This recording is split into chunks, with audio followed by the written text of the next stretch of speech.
Hello, everybody. Dr. Lonnie Stewart here from the Healthcare Education Transformation Podcast. Are you a physical therapy student about to start studying for the National Physical Therapy Examination? Or maybe you're a professor, a program director, or clinical instructor who teaches DPT students preparing for the NPTE? Either way, we would recommend checking out our sponsor, NPTE Final Frontier, and the community they've built around preparing for and succeeding on the NPTE. That exam and the preparation that goes along with it can be long, tedious, difficult, and stress-inducing, but it doesn't have to be. NPTE Final Frontier has the tactics and resources to help address all of the usual barriers. They even have scholarships to help with NPTE study courses, FSBPT registration fees, and even research opportunities. And if that's not enough, they're even donating to the very first annual HET Podcast Scholarship to be awarded at the end of every year. Go to npteff.com for all of the details and use code HET for 10% off all purchases. Links to both the NPTE Final Frontier and their scholarship options are available in the show notes. And now, let's get ready to learn. Hello, everybody, and welcome to another episode of the Healthcare Education Transformation Podcast. I'm your host, Dr. F. Scott Field, and I've got with me today a very special guest, newly published author, Dr. Gus Almonroeder. Gus, how the heck are you, man? I'm doing good. I appreciate being on. I know we've talked before about I've had a chance to watch a lot of your podcasts and stuff like that, and I've always been able to pull great things, good ideas from it and stuff like that. So it's certainly an honor to be on here. Well, we appreciate you for coming on. So tell us a little bit about your academic journey and how it's led you to where you are at today. Yeah, it's been, I mean, like a lot of academic journeys, I would probably say a winding road. Yep. um, I have always wanted to be a physical therapist that, probably since I was in high school and stuff like that. I kind of probably have a similar story to a lot of people. I wanted to be a professional athlete, and at some point in my life, I realized I wasn't that talented. So Yep. I was like, "There's a problem there." So I was kind of like, what's a career that I could stay involved with sports and things like that. So I looked at a lot of different things, and PT and sports medicine particularly just felt like a good fit, right? I worked a lot with physical therapists in high school and things like that, and so when I went to college, I kind of had my blinders on. Like, that's what I'm going to be. I'm going to be a sports physical therapist, and I had my career planned out. And I got into PT school. I went to UW La Crosse and had a great experience. And one of the things that was kind of unique about what they were doing at La Crosse at the time was they had opportunities for students to get involved with research. And I didn't really think of it as like, I'm going to get involved with research because I want to do research someday, right? It was kind of one of those things that it's like, well, this will be good for me. I'll get some extra experience. The stuff they were working on was it related to sports medicine. I worked with John Wilson at the time and a few other people, and they were doing some running research. And I was like, wow, this is so cool. This is exactly what I want to do. And so I got involved, and they were gracious enough to let me help out with some writing and stuff. I started out being the guy that just, put markers on and helped with data collection and processing, and kind of worked my way up where they'd let me write and present and things like that. And I got to the end of PT school and I thought, this is awesome. I love research. I love the process. I love the idea of academia. And I thought, maybe I should look at what the next steps would be to get involved in academia. And I kind of talked to some people, and kind of got encouraged that, like, well, maybe think about going and getting a PhD. And so there was an opportunity at the University of Wisconsin Milwaukee, and it was kind of, just kind of worked out because my wife's from Milwaukee area. We were, pretty tied to staying in Wisconsin where we live now and things like that. And there was a fully funded PhD position and things like that. And I thought, well, this is a great opportunity. And so I went there, and they were working on a lot of the research I was interested in, stuff like that. And when I was there, I kind of had the epiphany that I was like, well, if I'm going to get in academia, I'm probably going to need to teach at some point. I'm like, oh no, I'm comfortable with the research. I Right. love that. I know I love that. But I was like, what about teaching? And I was really lucky when I was there too, because I had a lot of great mentors and things that asked me what I wanted to do. And I said, I could see myself staying in academia. And they said, well, then you should get some teaching experience, right? And so I started teaching at the undergraduate level, kind of teaching a functional anatomy class to students in the kinesiology program that were largely going to PT school or OT school or PA school or something like that. And then I also taught that same course to some MSOT students. And then I also taught at a few different programs as an adjunct while I was working on my PhD and stuff like that. And, through that, I kind of realized that I really love teaching, right? I just loved every part of it. I love being around students. I loved the creativity that could come with it, about thinking about the complex things. And it was always funny. Like, I'd be like, I remember trying to learn whatever it was for the first time and how hard that was for me. Yeah. And I'm going to be the one to figure out how to explain it in that perfect way. You know what I mean? Create that perfect visual. And it just, I was kind of hooked from the beginning. And so that's really where my career has been. I'm still involved with research quite a bit and stuff like that, and lucky, but at the same point, I've able to split a lot of my time between teaching and research and stuff like that. And I would say the thing that most days that gets me up and gets me excited is probably teaching. Yeah. And that's where I'm at. So you brought up a lot of good points there, right? And a lot of people don't realize this, but like when you go into academia, right?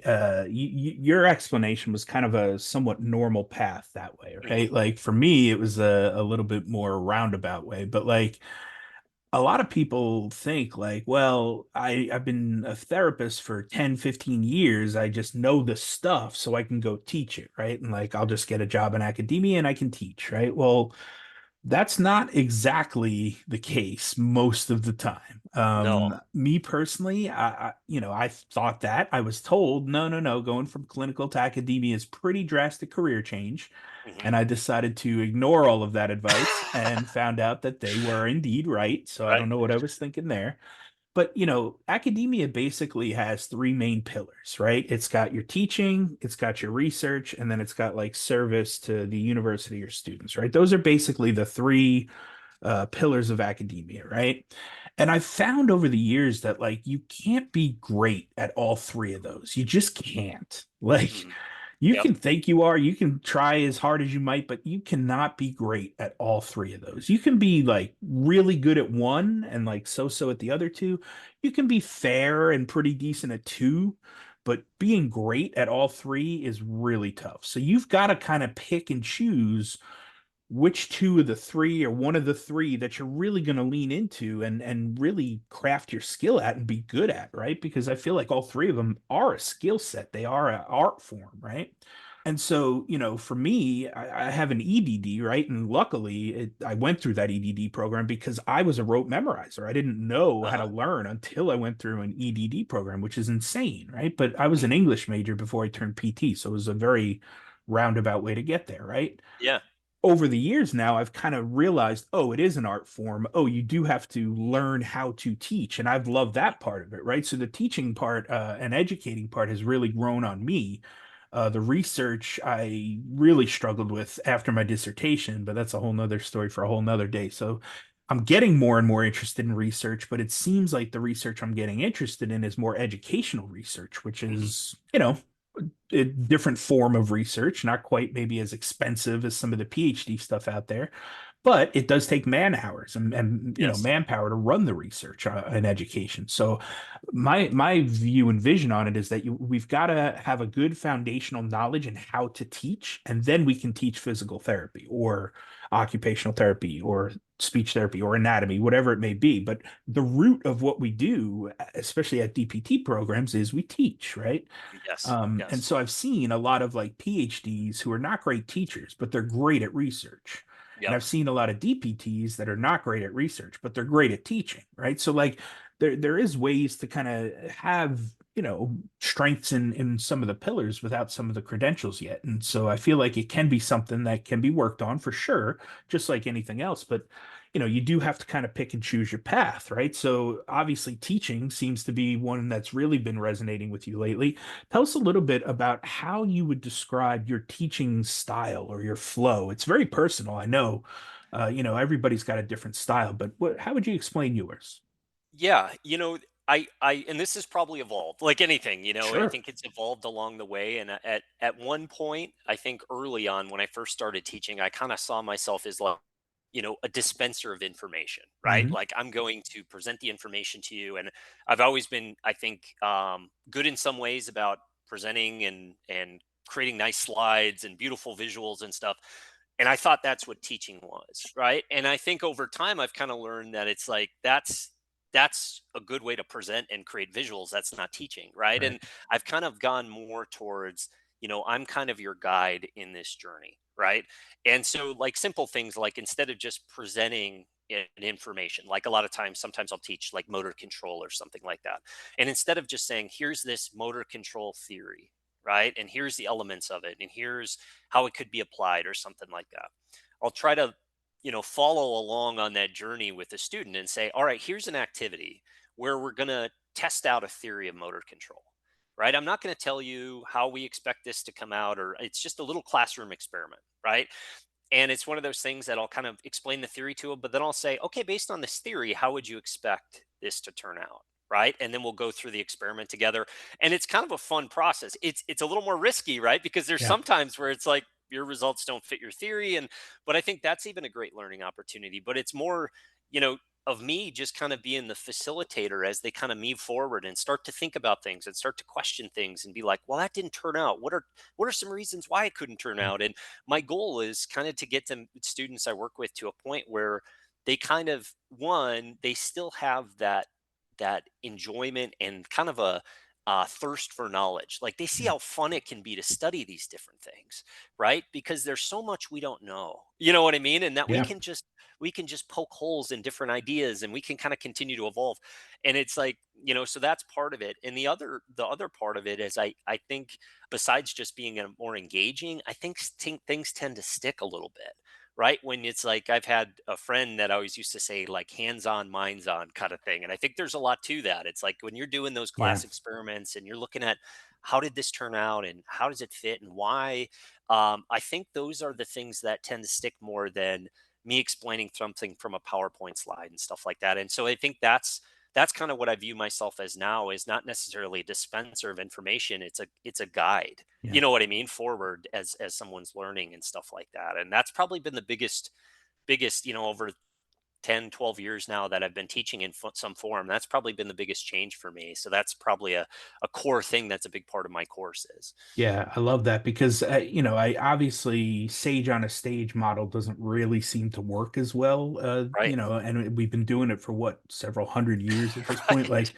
And we're I just think, starting to study it now. right, right. I think we need to kind of move on and find some other ways, right? So, like, I think that's super important to realize that, active learning clearly is going to be a better choice. I know for me personally, I did not learn well from the sage on a stage model. Like I said, I was a rote memorizer, so I would just Mhm. take notes on the PowerPoint. I'd read and highlight and write and read and highlight and write until I got it. Then I'd Yep. take the test and then dump the knowledge and move on to the next stuff to memorize. A So that hundred didn't work percent. for me. Yep. Over the years, I've kind of seen and experienced people that were doing things like that, different things that were like, shepherding, guiding, and like, helping be the facilitator as opposed to the dispenser of knowledge. And I look back in hindsight, a lot of my English classes were taught, group, well, it was like 10 to 15 students per professor, where I attended. And so it was like small group discussions, and Mhm. that's really what moved the needle forward for us and had that like childlike wonderment and curiosity, right? Because I personally am now looking back and realize, oh yeah, we learn so much, and I see it in my kids that we learn better when we play, right? That's a good Yep. way to learn, is to experiment and try and play. And they say that fail is just first attempt in learning, right? Mhm. We need to be aware that we're probably going to fail a bunch, and that's Mhm. okay. That's part of learning. So I think realistically, it's good to keep that curiosity and that lifelong learning spirit as we move forward to try to increase that knowledge and make it stick, So if you kind of look back and you kind of look at some of maybe your mentors or people that you really enjoyed learning from, like, what really makes a good teacher in your, opinion? Yeah, I think the one thing besides, beyond technique and stuff like that is just enthusiasm, right? You can cover up for so many, and I tell students this, it's like, you don't have to be imperfect all the time, right? You're going to Yeah. try things and you're going to fail and it's not going to work out the first time, but it's important to fail with enthusiasm. Yeah. And, I Yep. try to embody that, because it's like, if you bring great energy to the room and you're excited to be there and they can see how creative you're trying to be and stuff like that, I think you'll get a lot of grace from students and stuff like that. And I think people will feed off of that energy. And the people I've worked with that I just like going to class, I like going to lab, I liked working with, it's because they brought a lot of great positivity and energy. So I Yeah. think that's a, a big one, right? And then I've always think that the people I've worked with, and I try as much, and it's sometimes I have to go back and say, that wasn't my best approach, but I think being humble and approachable, right? And being humble by, I mean, it's hard for students to sometimes come to you with, if they're struggling and if they have questions and stuff like that, if they view you as this all-knowing person, right? And even if you don't think that about yourself, even if you're a person that is like, listen, I'm still figuring things out, we're going to work on this together. Sometimes just the way we talk and the way we carry ourselves with students, I think we get in that rut where students are like, this is kind of the very paternal thing, right? Like, this is the authority, this is the person that knows all and stuff like that. And it's hard for them to approach us, right? So sometimes I'll talk with students about, when I'm discussing something I know is going to be challenging for them, right? I'll talk about how hard it was for me to learn this, right? And it's a good reminder for me. One, it shows them that it was hard for me too at one point, and it's a good reminder for myself. There's kind of this idea of a curse of knowledge. It's like, once you learn something, it's hard to remember how hard it was to learn. Yeah. So I'm constantly trying to hold myself back, because I want students to understand that what they're trying to learn and what they're trying to do is hard. And I struggled with it too. Even though I may make it seem easy right now, it's because I've worked at it for Yeah. 10 years. You know what I mean? And so if students can come to me and be like, I'm struggling, I'm not getting this concept. You know what I mean? I've tried these different things, and I just think that's a characteristic that of a lot of great teachers that I've worked with, is I always felt comfortable coming to them, because I didn't feel like I worried about feeling silly, or I worried about feeling incompetent or being viewed as incompetent. I viewed them as, like, I had a lot of trust in them, right? Like, they had always kind of shared with me how hard it was to do what I was trying to do, and that I was going to need support. So I try to model that too. You know what I mean? Yeah, I think a lot of times we almost forget how hard it was, and you have to keep that knowledge gap and realize that you are teaching first timers or people maybe who didn't come from a math Hmm. science background, right? Like myself, right? Like, it's one of those things that you have to keep in mind, like you said, that because you've done the reps and you've got pattern recognition now, Hmm. it's a whole lot easier for you because you've been It doing it is. for 15 plus years or 10 years, whatever it may be, right? So we have to kind of keep that one foot rooted in the fact that this is the first time a lot of these students are learning this stuff or coming across a lot of this. So that's a great tip, I think, and a great attribute to have for, a lot of professors moving forward. If we kind of keep our eye on the prize in that, like, hey, look, we're trying to get you from point A to point B, and here's how we're going to do it. And by the time we get there, here's where I expect you to be and where I want you to transition to. Every semester when you start over again or whatever it may be, you still have that same It's a trajectory and reset. that same path. Yeah. To Mhm. kind of ground you in the fact that, all right, we're starting all over again, bringing this Yeah, group yeah. from point A to point B. Now the next group from point A to point B, and so that's kind of kept me in that, reframing model of like, all right, it's a new group. They don't know anything again. We're starting over from scratch. So Mhm. and I think, just trying to keep up with yourself and with, how you teach and what you teach and keeping all ideas open and keeping and sticking with what works and getting rid of things that don't. Because like you said, I definitely fail with enthusiasm. I mean, I'm a big fan of using examples in real life and Mhm. things I've seen in practice. And realizing that, hey, you need to know the gold standard and the textbook and Mhm. the foundational stuff, but then realize that most of your patients aren't going to line up like that Mhm. because life and comorbidities and all these things and everybody's an individual. So like, we have to give you the gold standard and the foundation, but then it becomes up to you to work on the critical thinking and the clinical thinking to recognize the why in certain differentiations and different presentations. So yeah, I think that's, some really good characteristics to kind of point out there for teachers who are striving to be the best version of themselves. You've written a new book here, right? Mhm. And it's called Learning That Lasts, right? Mhm. Tell us a little bit about the theme of the book and like what really got you inspired to write this book. Yeah, yeah, that's it kind of started out more like from a practical origin. um I was having a conversation with our dean a couple of years ago, and I was working with a lot of students, and a lot of PT students, they struggle, right, academically in their first couple semesters. And I was just kind of talking with them, and I was like, I feel like sometimes I work with students, and they're still trying to figure out an approach that'll work for them, right? Like breaking down something complex, right? If they're taking their first course that really is going to push them, like anatomy and physiology, like how do you kind of break down something that is very content heavy, very conceptually challenging, and how do you kind of digest it? And I was like, would you ever give me a little leash to try to develop a study strategies course, right? That presented some different ways and approaches that were evidence based. I didn't want it to just be my tips and things that work for me. I wanted it to be grounded in evidence and stuff like that. And so he was very supportive of it. He said, like, see what you can do, come up with some different ideas and stuff. And I had already been looking at a lot of this stuff for Yeah. years, right? Even when I started probably 10, 12 years ago. And it was first when I started teaching, right? Because students would come to me and they would be struggling, and I'd be like, "Well, I don't know. This is what I Right. felt worked." And I started to reach out and try to be like to some, Center for Teaching Excellence on campuses and stuff, Yeah. and be like, "What kind of things do you provide to students that are struggling in different ways?" And I got a lot of great tips, and I started to read some of the basic science stuff about how we learn best and stuff. And I started to kind of organize different papers and different videos that I thought really explained things well. And I kind of started to organize it, but I still felt like I didn't have a structure to it, But anyway, so 10 years later, I'm getting asked to put this course together, and I'm like, all right, I have a lot of materials, but there's no structure to it.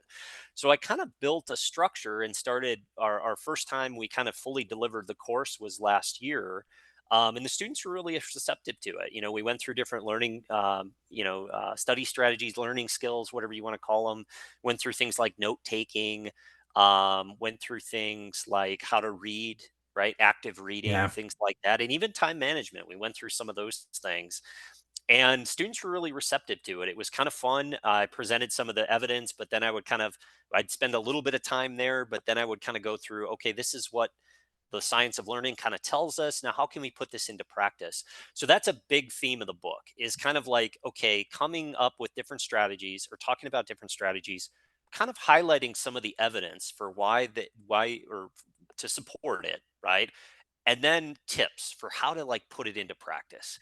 And a lot of it is things I picked up on along the way working with students, right? Where they'll tell me, hey, you talked about that, you shared that video with me, it was awesome, and I tried this and I actually think it helped. And I'm like, great. And I just make a mental note of it. Yeah. So the book is just kind of a collection of those things. You know what I mean? Those little tips and pointers and And now for a quick shout out to our newest sponsor, Varela Financial. If you're a physical therapist and you have student loan debt, you got to talk to these guys.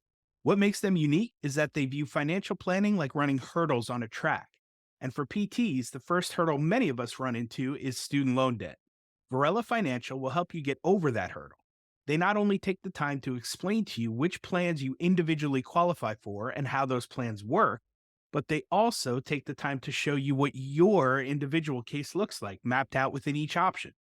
So if you're looking for help on your student loan debt or any area of personal finances, we recommend working with them. I use Varela Financial personally, and they were able to help me lower my student loan repayment from about $1,800 a month down to about $135 per month simply by finding the right repayment plan that best fit me, my family, and our life goals.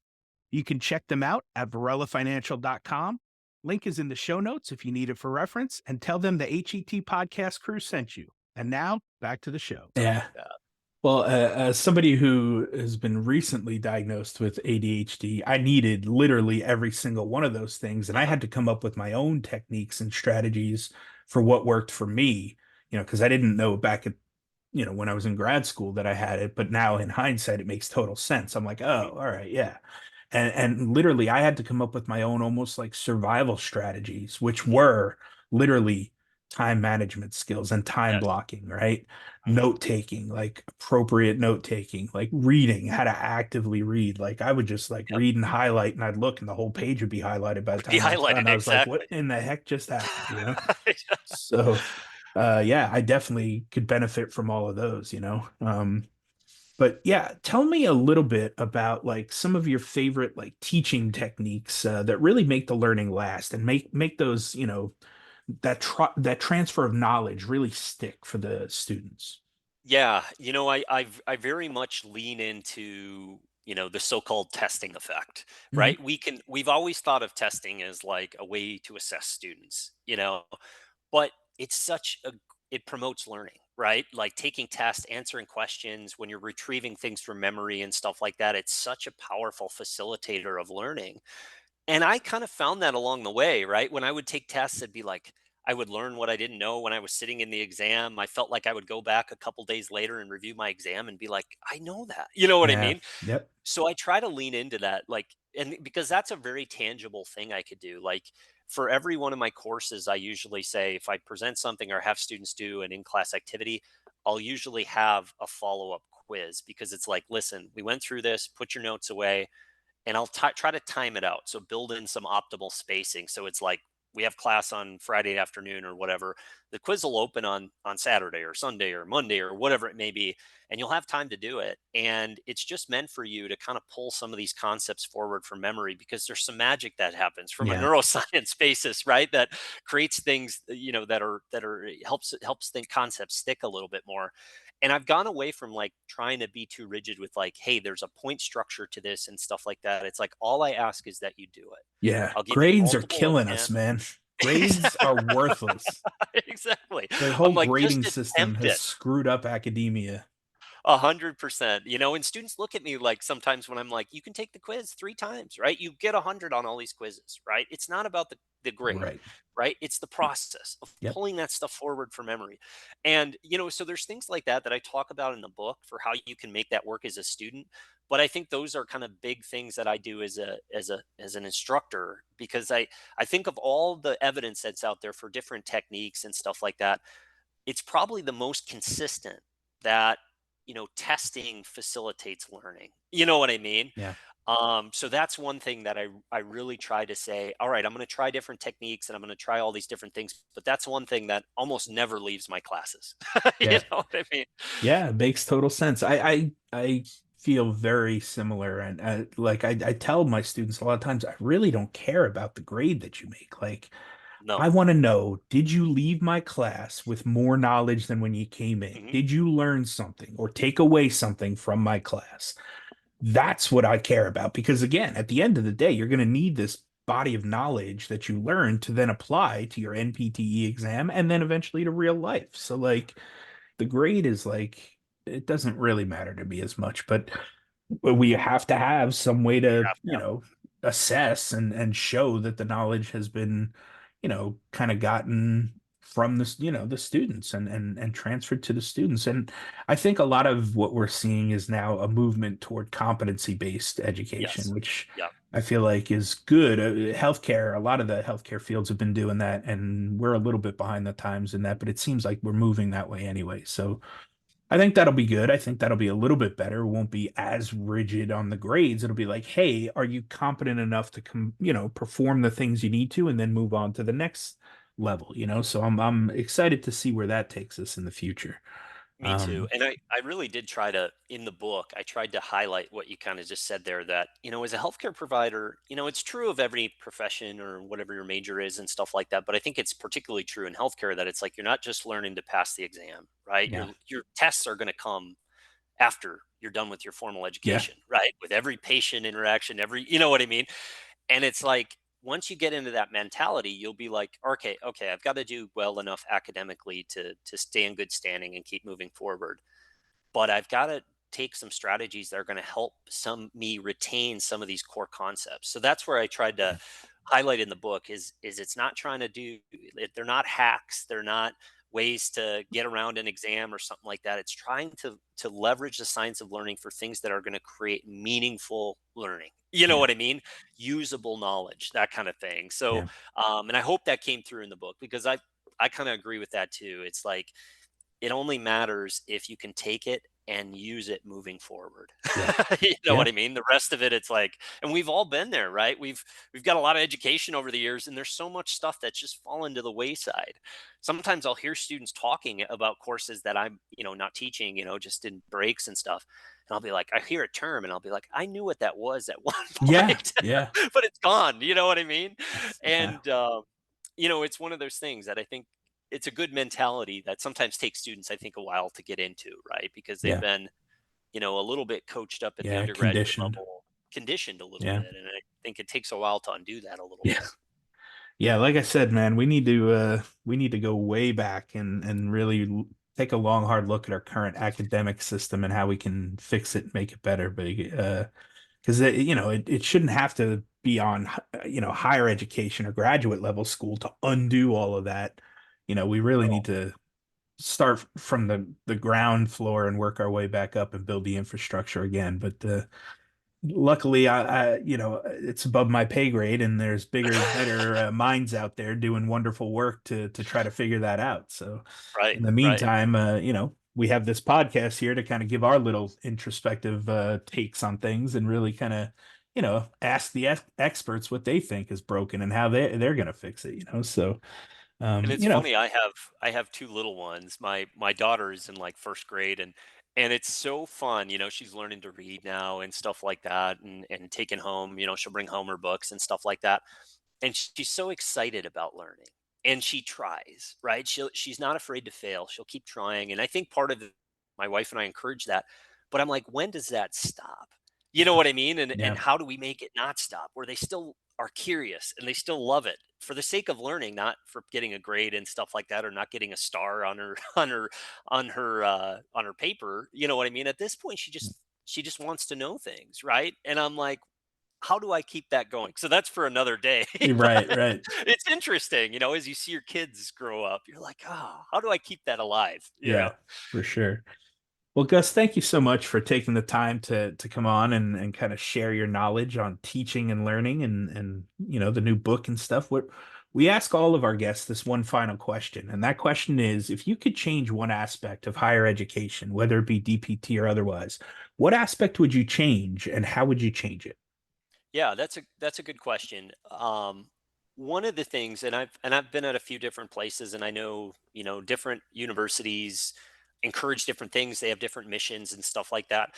One thing that I think would be a good change is to really look at incentives, right? Because right now I think, and I love research, right? I am all for research. I think that's a critical thing that a lot of universities do.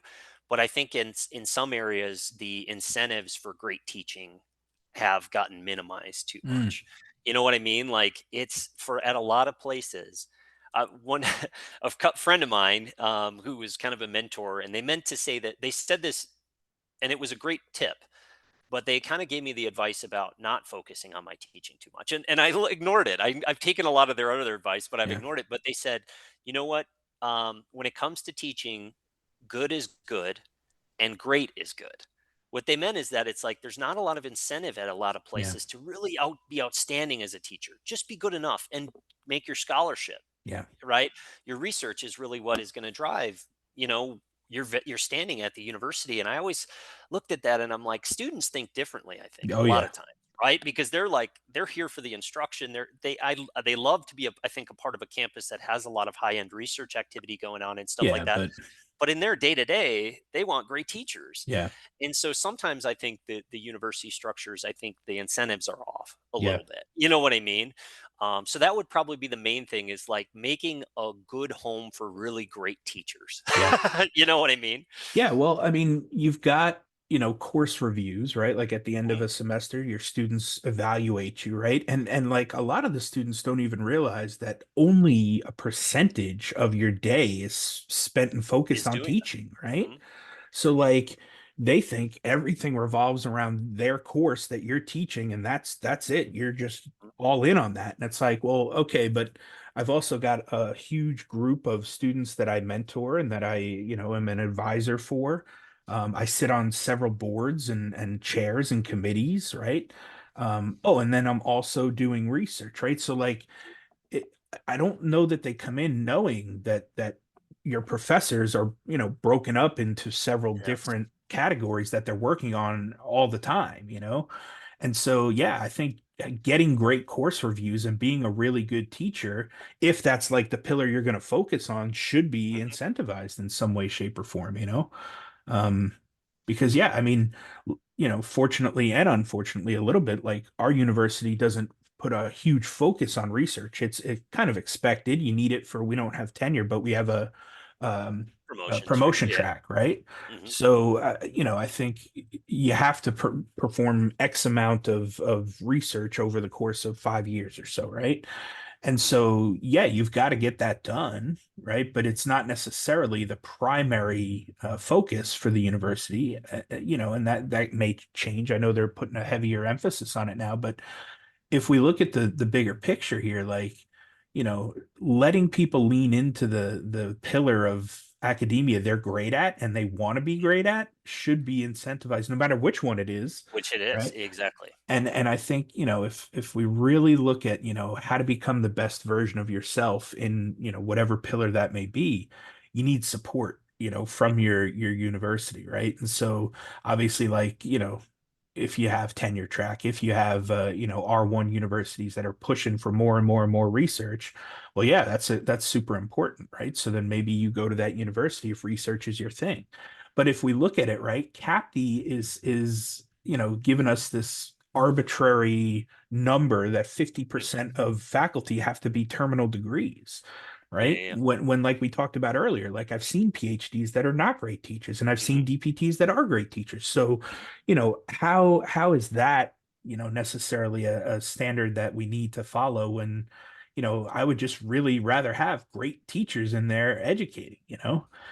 I So I 100%. get it, it's a juggling act, it's a balance act, but I don't know. I had a mentor one time. He was kind of a supervisor, and he kind of talked to me, and he was like, this is how I kind of approach, like we were doing kind of a standard, evaluation, kind of where you're standing, where's your scholarship, where's your teaching, what are you doing for service.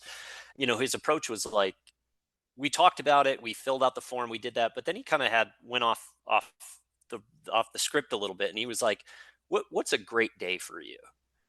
I was like, I don't know. I mean, I love when I come in and teach. I love, after that, I would love to do some writing, whether that's, but be able to write different things, right? Sometimes I write about the research I'm doing and try to get a paper out. Sometimes it's a side project like a book or something like that, but I enjoy writing. It's my creative outlet. I know everybody has different creative outlets, and I try to, writing is kind of mine, and I would do some writing because I feel like that can be productive, and I would mentor students and stuff like that.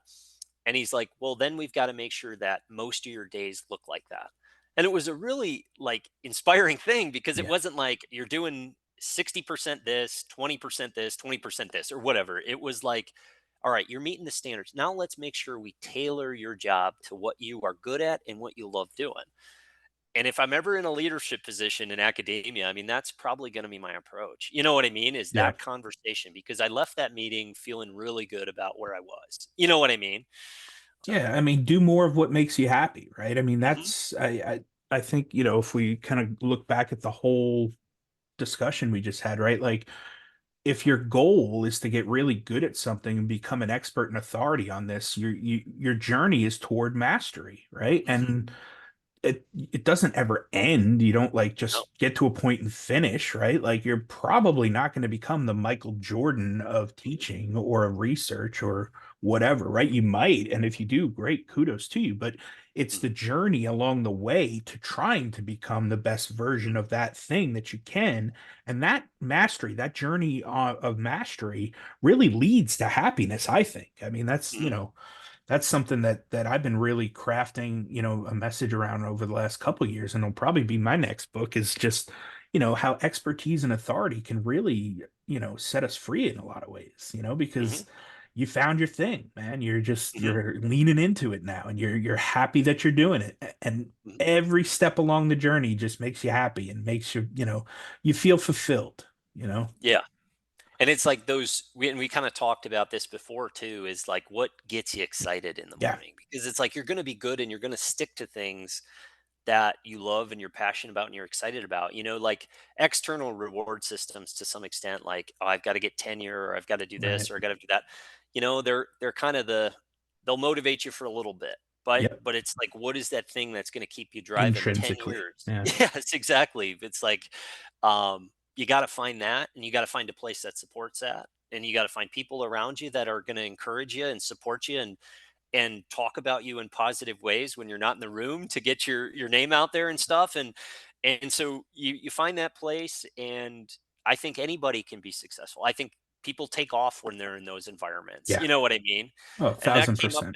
came up in the book too. I talked about, and I try to talk about this in students. It's like, find those people that are going to be positive and help you move forward. And a lot of times they're your classmates, sometimes not. You know what I mean? Yeah. But it's like, don't feel like you have to do all this alone, because we've all had coaches, we've had mentors, we've had friends, we've had neighbors, whatever it may Yeah. be. But sometimes it's just a little, the little thing, like the little nice comment, or the little, hey, note, how'd that turn out? That's awesome. You did that. You know what I mean? That can just open up like so many opportunities, and open up so much motivation for you and stuff like that, that you got to Yeah. find positive people in your life like that. You know what I mean? Yeah, there's that Jim Rohn quote, right? You are the sum of the five people you most Hmm. surround yourself with. And I'm a firm believer in that. Like Me too.